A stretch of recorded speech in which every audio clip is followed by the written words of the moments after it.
2008 में लोग मानते थे कि प्रॉपर्टी कभी नीचे नहीं जाएगी। 2021 में लोग कहते थे क्रिप्टो भविष्य है, और अब बहुत से लोग कह रहे हैं कि गोल्ड ही असली सुरक्षा है।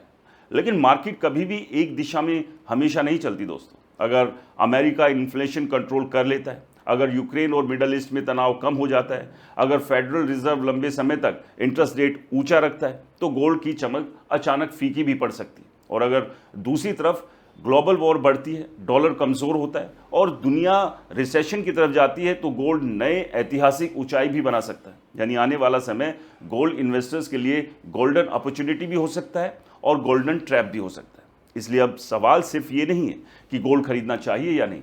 असली सवाल ये है कि क्या दुनिया एक ऐसे फाइनेंशियल स्टॉर्म की तरफ बढ़ रही है जहां लोग बैंक और करेंसी से ज़्यादा भरोसा फिर से गोल्ड पर करने लगे। और अगर ऐसा हुआ तो आने वाले महीनों में गोल्ड मार्केट में जो होगा वो सिर्फ ज्वेलरी मार्केट की खबर नहीं होगी, बल्कि पूरी दुनिया की इकोनॉमी का सबसे बड़ा बैटल बन सकती है। और यहीं से शुरू होता है इस वीडियो का खास हिस्सा, मॉर्गन स्टैनली की भविष्यवाणी अपॉर्चुनिटी है या वार्निंग। तो दोस्तों अब आते हैं इस वीडियो यानी इस भविष्यवाणी के सबसे खतरनाक हिस्से पर, क्योंकि असली सवाल अब ये नहीं है कि गोल्ड महंगा होगा या सस्ता। असली सवाल ये है, क्या दुनिया एक ऐसे फाइनेंशियल टर्निंग पॉइंट पर पहुंच चुकी है जहां गोल्ड फिर से इमरजेंसी करेंसी बनने जा रहा है। और यही वजह है कि दुनिया की सबसे बड़ी इन्वेस्टमेंट बैंक में से एक मॉर्गन स्टैनली की भविष्यवाणी ने पूरी दुनिया के इन्वेस्टर, सेंट्रल बैंक्स और आम लोगों को दो हिस्सों में बांट दिया।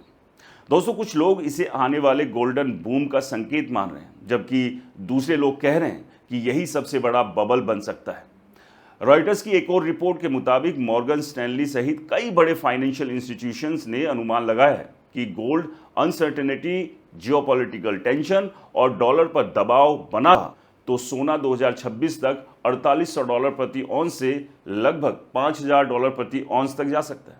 अब अगर इसे भारतीय कीमतों में समझे तो इसका मतलब है कि भारत में गोल्ड 2 लाख प्रति 10 ग्राम से भी ऊपर जा सकता है। और यही वजह है कि पिछले कुछ महीनों में गोल्ड खरीदने वालों की संख्या अचानक तेजी से बढ़ी।